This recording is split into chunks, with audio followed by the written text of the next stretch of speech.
Hello everybody, this is House Gaming and welcome back to another episode of Let's Play Shadowrun Dragonfall Director's Cut. In the previous episode, we interrogated the engineer to discover who he was working for, which had a rather explosive end for him. But hey, we got some new gear for Iger.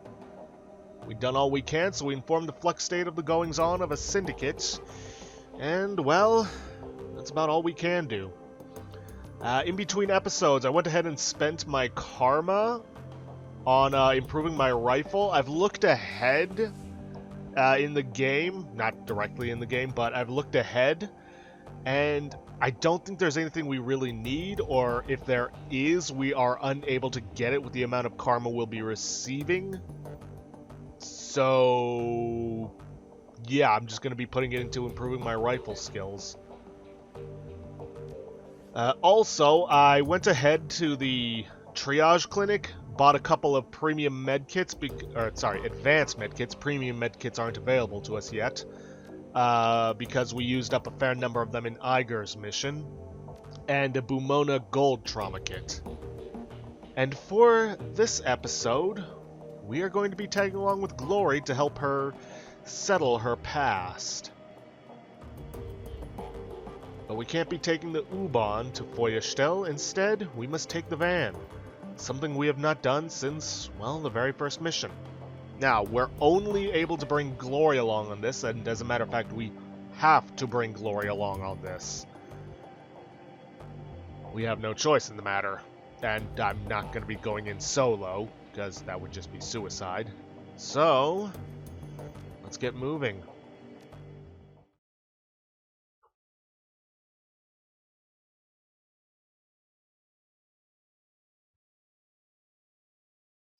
The drive from the Kreuzbazar to the Schönbuck forest was a long one. For over 6 hours, you and Glory rode in relative silence with only the sounds of the road for company. Now you find yourself crouching in the woods, watching, waiting.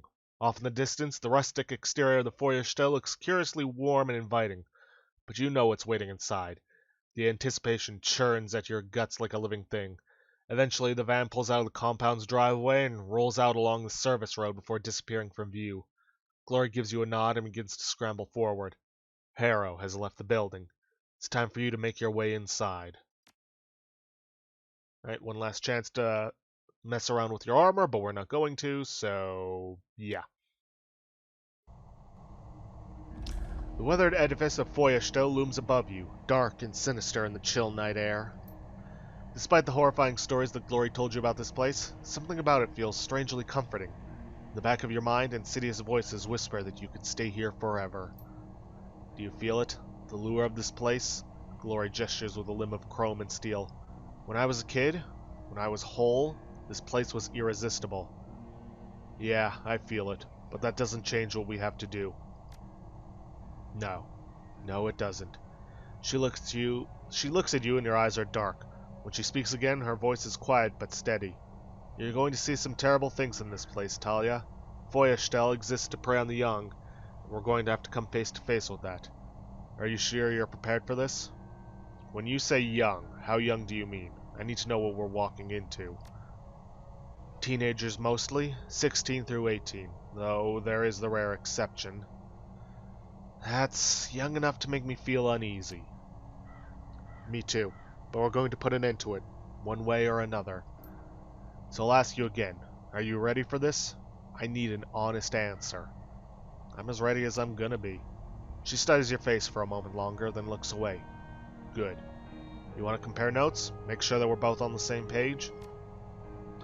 She nods. We save the street kids and runaways that are living here. We take them away from this place before Harrow can turn them into monsters. We keep them from following in my footsteps. Any suggestions as to how we should approach this?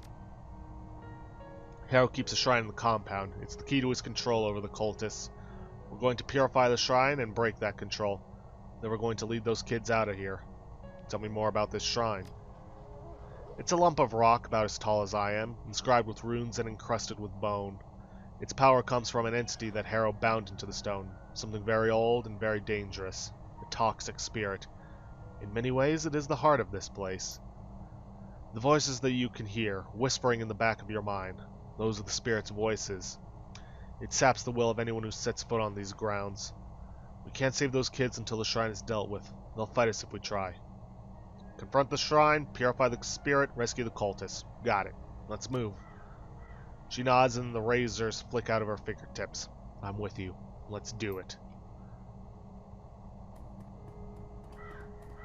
Now, I should tell you, a while back I mentioned that we would be needing the academic etiquette in order for a mission. This is that mission. If you do not have the academic etiquette, you won't be able to get what I view as the best possible ending for this. Alright, let's examine the door. With a willpower of 6, you can fight through this, but I don't recommend it, even if you do have the willpower. Doorway shimmers with a faint red light. As you approach the door, you can feel a squirming sensation in the back of your skull. Your limbs begin to tingle, then feel heavy. The closer that you get to the doorway, the more of a struggle it is to continue moving forward. It feels as though the strength is being siphoned from your body. Step back. As you step away from the door, the crawling sensation gradually recedes. A moment later, the strength returns to your limbs. Glory stares into the light, frowning. The shrine room is through there, but this barrier wasn't here before. Harrow must have warded the doorway after I ran. How do we get through? The ward is like a lock. There must be a key. Back when I helped Harrow run this place, he and I were the only ones allowed in the shrine room. So we look for whoever has taken my place. That's where the key will be. And how will we know who that is? It'll be a girl. Harrow would never want a male to take his second, or as a second. He wouldn't want the competition. And her hair will be fire red. It's a sort of insignia of rank within the cult. Girl with red hair. Got it.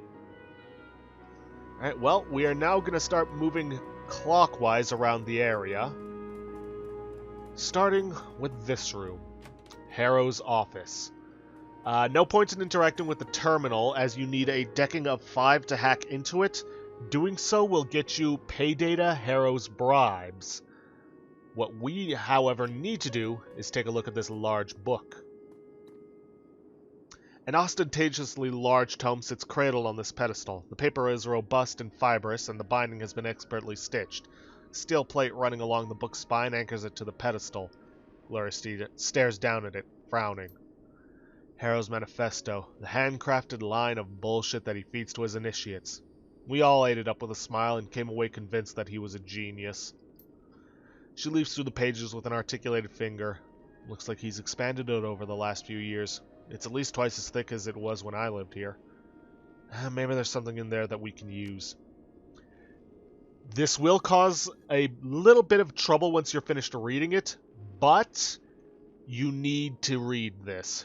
I wouldn't want to hang around long enough to find out. This is Harrow's personal library. He used to experiment in here. There were dangerous things in here, Talia. Sick things. I was never allowed in this room without Harrow. Nobody was. He said that it was for our safety, and I think he was telling the truth. She pauses. I feel uneasy being in here. I don't want to stay any longer than we have to. Whatever Harrow's added, no. I've been on edge since we came in, but that doesn't change the fact that we should learn what we can. Alright, I'll watch your back, but try to be quick. You flip through the early pages of the manifesto, find what looks like a good place to jump in, and start to read. When I first set out on the path to free living, I realized that I'd have to rethink all of my earlier assumptions about life. I'd have to question my own values and beliefs that I'd need the strength to trust in the answers that came to me. Prospect was daunting, but it was also necessary. The road to true freedom is paved with unanswered questions. Okay. After all, you can't learn to be free from a book, and yet you have written a book about being free. Already a contradiction. Answers won't come from a Bible, an instruction manual, or a code of conduct. If you don't learn that, you'll never break your chains. The path to true freedom is one that each of us must walk on his or her own. What makes life worth living? What in life is truly valuable? And what is the dross that can be burned away? I spent weeks dissecting every aspect of my life to find the answers to these questions. Slowly, agonizingly, I pared down the list until only 4 items remained. These 4 items became the cornerstones of my new philosophy and the basis for everything that Feuerstelle stands for. Love is the first cornerstone and the most important. Without love, life is bland and meaningless. Without love, we might as well be machines. Love what you do, love the people around you, but above all, love yourself. Self-determination, the second cornerstone. Each of us must be his or her own shepherd. No more gods and no more kings. Your life is your own. Lash out against anyone or anything that tries to treat you like property. An assault on your freedom is an assault on your whole being, and it must be met with an equally ferocious response. Charity, the third cornerstone. A miserly life is an empty life, and if each of us is his or her own master, then nobody should live as a serf. By helping others along the path to enlightenment, so do we enrich our own lives. Passion is the final cornerstone. Complacency is poison. Be wary of it. Ambition is the key to a fulfilling life. Don't settle for what is. If you do, you abandon what could be. You hear a rustling sound behind you. Glory. Turning, you can see a troubled look on her face. That ominous feeling is getting stronger, Talia. It feels like we're being watched. Continue reading. See, find a section dedicated to Harrow's rules of living. Be free. Be free in all things and experience that freedom with your whole being, body, mind, and spirit. Discard the oppressive traditions of modesty and shame that you have been indoctrinated with since birth. The freethinker has no use for them. Your body is a source of pride, of pleasure, and of succor. For yourself and for others. Enjoy it and share that joy freely with those who desire it. Be selfish. But weren't you also teaching that charity is important?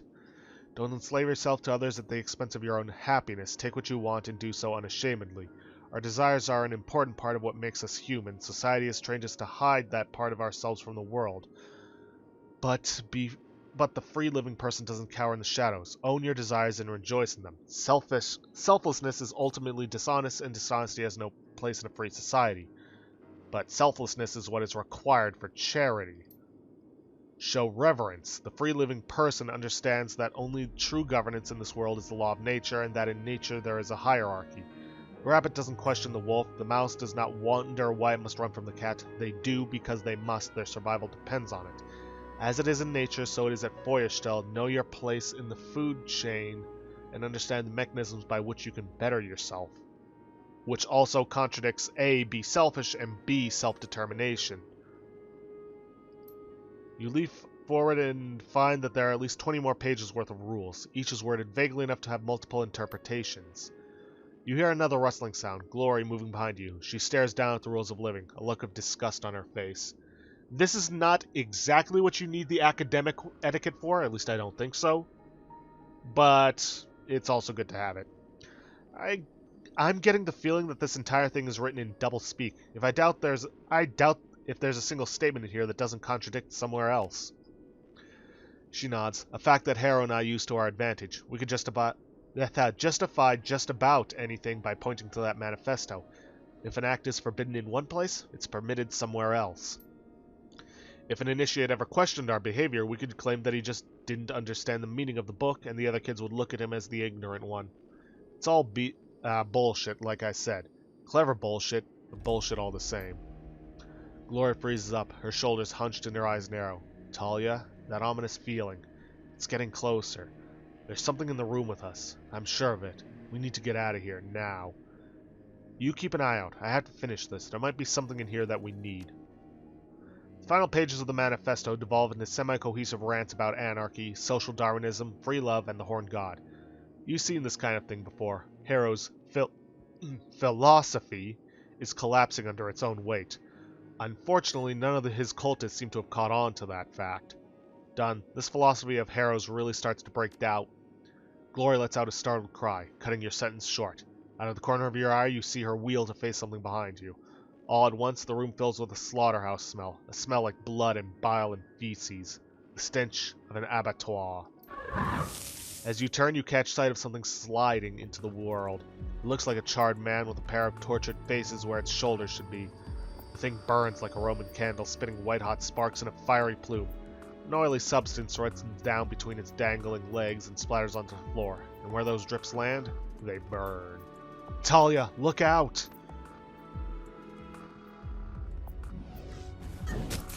Well, that sucks.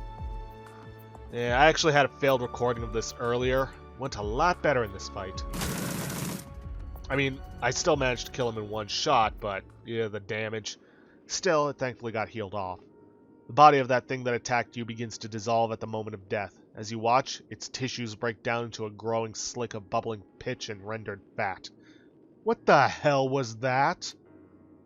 Something from another place. Glory stands at the remains of the creature, now a dark stain on the library's floorboards. Like I said, outside the boundaries between the physical world and the astral space are weak here. Things can come through. Yeah, I think we've gotten everything from the book that we're going to. She nods. Let's get out of here. We need to keep moving anyway.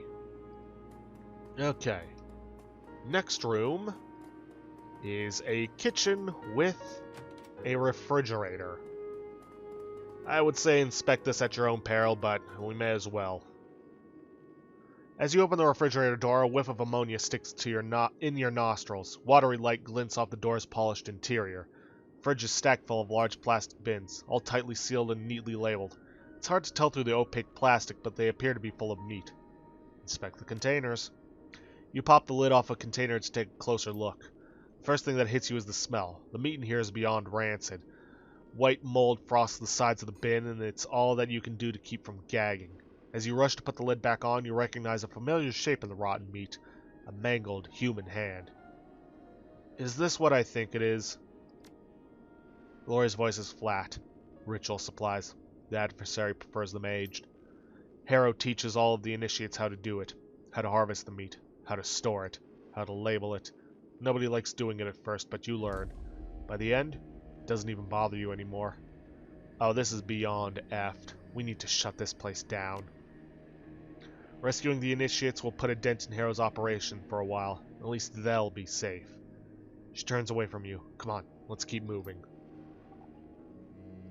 Next room is nothing too special. It's basically a bathroom where you can get some medical supplies.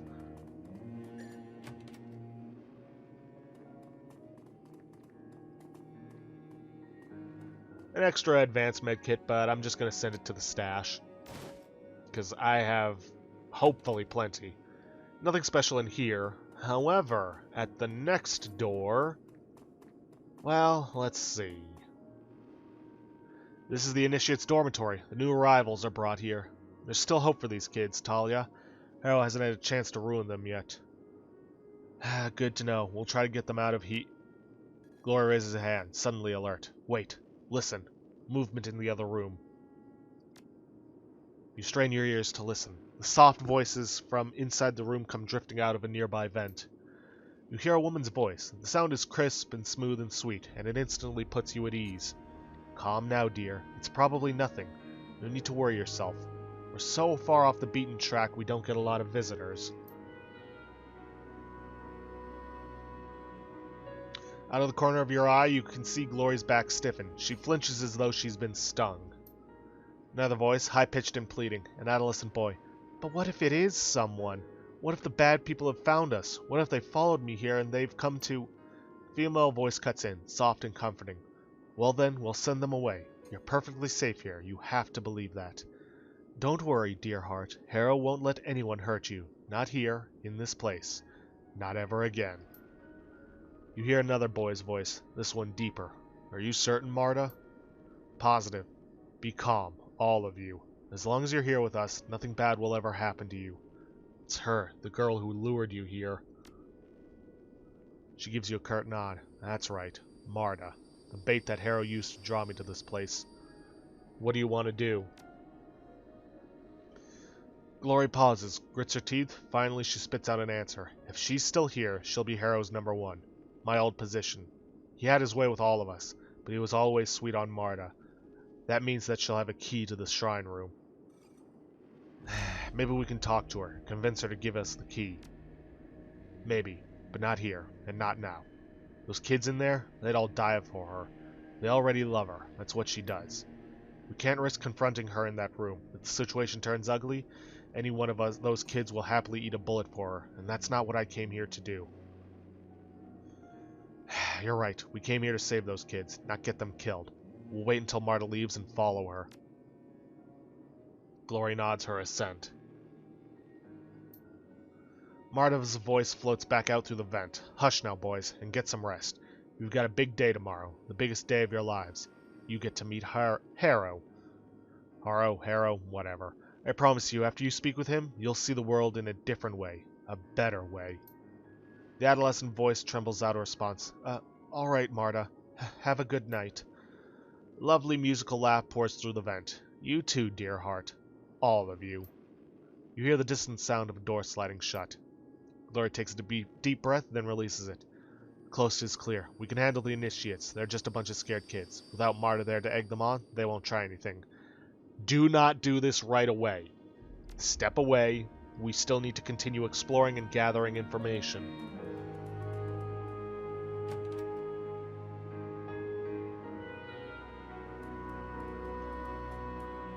The old van. Glory pauses at the side of the van. She traces the side of it with a claw. I remember cruising the back alleys of Tübingen, looking for kids in need of help. The bait girls, Marta and the others like her, would offer them money or food or drugs or sex. Whatever it took to get them into the van. Once they piled in, Harrow and I would be waiting to greet them. I remember so many nights like that. She frowns. I remember how much I used to enjoy it. Hey, coming back here shows integrity, Glory. Most of the runners that I know wouldn't have done what you're doing tonight. Left to my own devices, I probably wouldn't have. You pushed me to do this, to find some semblance of redemption. I owe you for that. You don't owe me anything. She shrugs. Tell yourself whatever you like. We both know the truth. Come on, let's keep moving. Okay, next up, in the inner rooms, there are a couple of lounges. The one we're going into first is going to have 3 acolytes for us to kill. But we have to go in here and do that anyways. You hear voices speaking in low tones through the wood of the door. You can't make out the words, but regular choruses of rough laughter tell you that the people on the other side are enjoying themselves. Those voices belong to Harrow's acolytes. They'll have some magical training, and they like hurting people. You open that door, and we're going to have a fight on our hands. How do you know that they're acolytes? Process of elimination. Initiates aren't allowed in the room. It's one of Harrow's rules. On the rare occasion that the initiate is invited in, he usually doesn't come back out again. What happens in there? Her mouth tightens. It's a sort of lounge for Harrow's inner circle. The acolytes and the bait girls and Harrow's wives. Martin and I used to spend a lot of time in there. We're going in. Be ready. And yeah, there's going to be 3 of them. They all have, or they're all magically skilled. Good, he missed. He did not and did a lot of damage. Okay, well, we're going to run into cover. Going to go for a dead shot on this guy.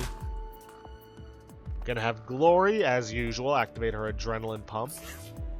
Switch over to her claws first and foremost, and use an eviscerate on this guy. Ah, damn it.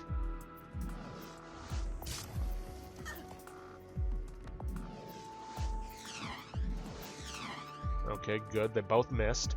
Unfortunately, this one was dumb enough to go out of cover, so full auto her. She's dead. Glory. Go for a flay armor on this one. Thankfully, I don't have to worry about that acid because her armor will block it. Then go for a compound attack. Good, she's stunned. Also, my armor will block. He's out in the open, full auto. That'll kill him off. And Glory, you can just finish this one off. There's something here that I want to see. Alright, let's go for the clothes. See, a dirty and torn shirt lies discarded on the ground. The fabric is splattered with blood. Glory stares down at it, unblinking. An initiate must have worn that in here. It's way too small for an acolyte. Her voice is soft and sad. Maybe he did something to offend Harrow, or maybe a member of the inner circle was in the mood for sport. Doesn't matter either way. She looks away. The owner of this shirt doesn't need it anymore. Oh boy. And now, the photo.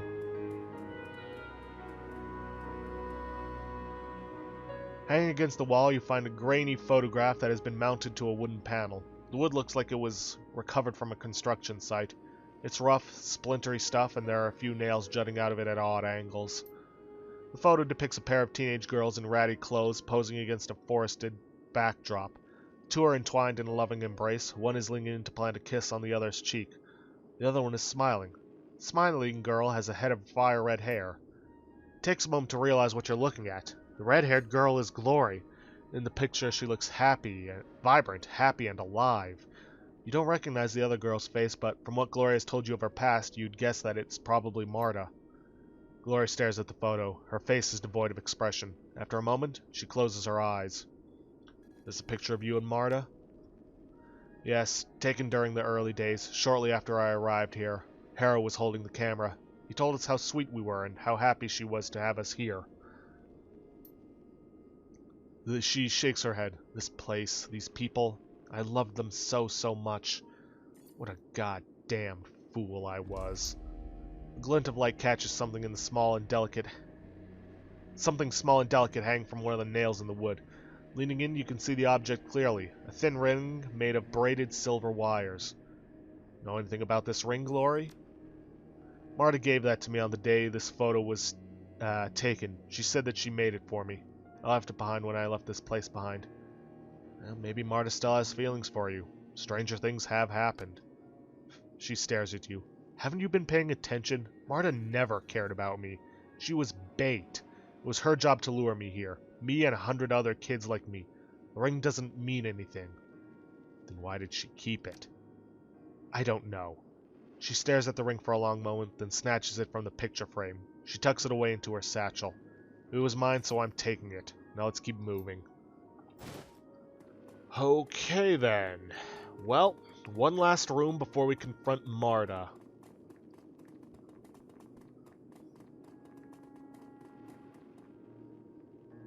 You can hear a distant murmuring sound coming from inside the room. Voices. 3, maybe 4 people, all talking amongst themselves. You can't make out what they're saying, but one of the voices sounds desperate. You've heard the tone before. It's the sound of a man pleading for his life. We should keep moving. Whatever's going on in there, we don't want to get involved. Getting involved is the entire reason we came here.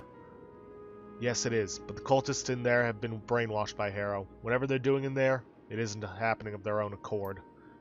But after we purified the shrine, then we can intervene.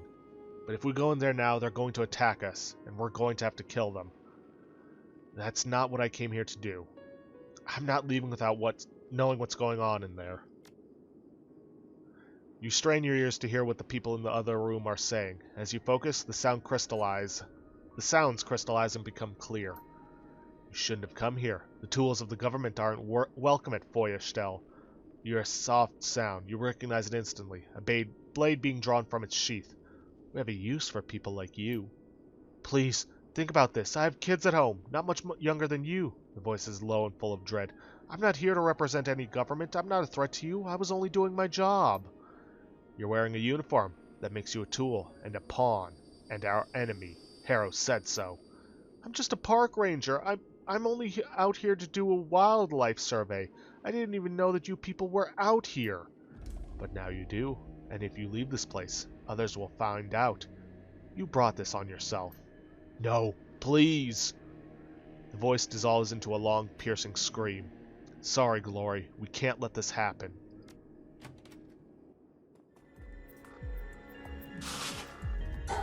We're only going to have 2 acolytes to deal with. But, well, we are still wounded from our last fight. Gonna go for him, he's the closest. And rinse and repeat with Glory.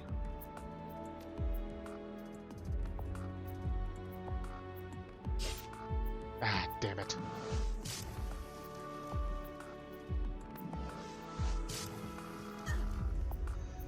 Okay, time to go full auto on their behinds. Go for a compound attack on her. Doesn't stun her, but it does reduce her AP, and let's flay the armor. Oof. Okay then. Well, first things first, let's talk to this guy. Park Ranger, huh? You step toward the Park Ranger. His eyes are wide, and they move from you to Glory to the scene of carnage in the room. It takes a moment to realize that Glory isn't following you. You turn and find her standing in place, staring at the bodies of the slaughtered acolytes. Her expression is unreadable. It had to be done, Glory. They would have killed him. Back when I lived here, I would have too. She looks away. All we've done is trade 2 innocent lives for 1. You heard him, Glory. He has kids. I couldn't let them kill him. After a long pause, she nods. Yeah. The ranger staggers forward, then collapses to his knees. He's bleeding in a dozen places from long, shallow wounds. Blood pours from his body in sheets, pooling in a slick on the hardwood floor. I don't know who you are, but thank you. He grimaces and claps a hand on his left forearm. Blood oozes between his fingers. Those monsters were going to bleed me out. They took turns cutting me, carved up my arm like a holiday roast. Can you patch him up, Glory? She kneels beside him to inspect the damage. I can fix this. He'll need a trip to the hospital, but I can get him on his feet. Glory goes to work, binding the park ranger's wounds. Within a few minutes, she's staunched the worst of the bleeding. Thank you. He struggles back to his feet. I think I can make it out of here on my own. My truck isn't far from here. When you get to the hospital, people are going to have questions. What are you going to tell them? He stares at Glory for a moment, then his eyes flit to you. What do you want me to say? This place is no longer your concern. You don't tell anybody what you found out here. Understand? He nods. If that's what you want.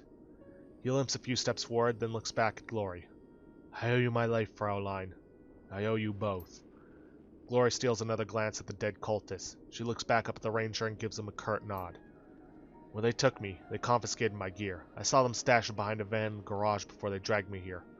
I don't need it. It'd only slow me down. I'll take it. Thanks. Alright, we're out of time, but I do want to take care of inspecting this, because it's the last thing we need to inspect before heading out of here. Glory stares at the old Trid player. When she speaks, her voice is flat. It's unbelievable how little things have changed. I remember stealing this for Harrow. The owner, well, he didn't need it anymore. I remember how proud Harrow was, how loved I felt. He was using you, just like he uses everyone else. You said so yourself. Of course he was, but he couldn't have done it if I hadn't allowed myself to be used. She turns away from the Trid player and stalks past you. Let's keep moving. And we will, but not until the next episode because we are out of time. So I'm going to have to end it off here for today. If you guys like what you see, please leave a like, subscribe for future content. Don't forget to hit that bell icon to get notifications for when I upload, or to hit the straw poll link to vote for our next Let's Play. And please, leave a comment down below this video. I'll see you guys in the next episode. Thanks for watching.